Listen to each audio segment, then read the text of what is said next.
सकट चौथ की हार्दिक शुभकामनाएं। प्रिय श्रोताओं, आज के इस वीडियो में आप सकट चौथ की कथा सुनेंगे। कथा से पहले भगवान श्री गणेश और सकटा माता का पूजन करके दाहिने हाथ में थोड़े तिल और पुष्प या फिर गेहूं के 7 दाने लेकर कथा सुनी जाती है। कथा की समाप्ति के बाद तिल और पुष्प या गेहूं के दानों को जल से भरे लोटे में डाल दिया जाता है। फिर चंद्रोदय होने पर इसी पवित्र जल से चंद्र देवता को अर्घ दिया जाता है। सकटा माता सभी बच्चों की रक्षा करती हैं और विघ्नहर्ता भगवान गणेश अपने सभी भक्तों के सभी विघ्नों को दूर करके भक्तों की मनोकामनाएं पूर्ण करते हैं। आप सभी अपनी मनोकामना मन में रखते हुए कथा का श्रवण कीजिए। एक बार एक गांव में एक बूढ़ी माई रहती थी। वह बूढ़ी माई बहुत ज्यादा गरीब थी। उन बूढ़ी माई के परिवार में उनका एक बेटा था। वही उनके बुढ़ापे का इकलौता सहारा था। उनके पास कुछ था तो नहीं, लेकिन गांव के जितने भी घरों में पशु थे, उन लोगों के पशुओं को बूढ़ी माई का बेटा जंगल में चराने ले जाया करता। शाम होने पर सभी गौओं को गांव के लोगों के सुपुर्द कर दिया करता। पशु चराने के बाद गांव वाले जो कुछ भी दिया करते, उसी से माँ बेटे का घर चलता था।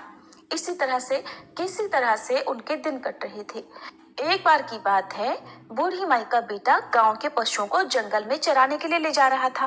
तो रास्ते में उसे गांव की कुछ महिलाएं मिली, जिनमें से एक बुजुर्ग सी दिखने वाली महिला ने उस बेटे से कहा कि बेटा, तुम तो सारा दिन जंगल में गाय चराते फिरते हो, घर में तुम्हारी माँ बैठकर पकवान बना बना कर खाती है। लड़का बोला, ऐसा तो हो ही नहीं सकता, मेरी माँ कभी ऐसा नहीं कर सकती। तब गांव की वह महिला बोली कि अगर तुम्हें विश्वास ना हो तो आज जरा घर थोड़ा जल्दी चले जाना, जाकर तुम खुद ही अपनी आंखों से देख लेना, और जब तुम अपनी आंखों से देखोगे तब तो तुम्हें विश्वास होगा ना। लड़के ने सोचा, ठीक है, देखने में आखिर मेरा क्या जाता है। अब लड़का हर दिन जिस समय पर अपने घर पहुंचा करता था, आज उस समय से थोड़ा पहले वो घर आ गया। उस दिन सकट चौथ का दिन था। बूढ़ी माई ने सकट चौथ का व्रत रखा था और वह तिलकुट बना रही थी। चूल्हे पर कढ़ाई चढ़ा रखी थी, जिसमें वह तिल भून रही थी। जलते हुए चूल्हे पर चढ़ी हुई कढ़ाई देखकर और उसमें तिल भुने जाते देखकर अब तो लड़के को गांव की महिलाओं द्वारा सुनी गई बातों पर विश्वास होने लगा। उसने सोचा, तो आखिरकार गांव की जो चाची ताई थी वो ठीक ही कह रही थी।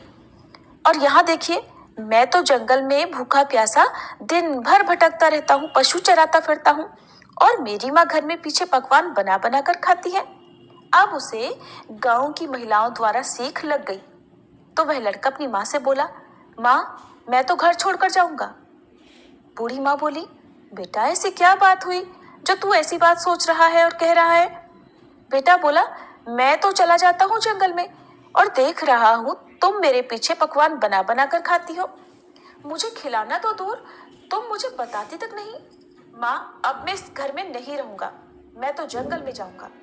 बूढ़ी माई ने अपने इकलौते बेटे को बहुत समझाया कि बेटा, आज तो सकट चौथ का व्रत है, इसलिए तिलकुट बना रही थी, लेकिन बेटा नहीं माना।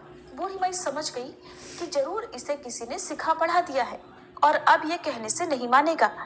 जब बेटा जाने लगा तो बूढ़ी माई ने बेटे से कहा कि बेटा, ये ले, सकट चौथ व्रत के तिल हैं, इन्हें तुम अपने साथ लेकर जाओ।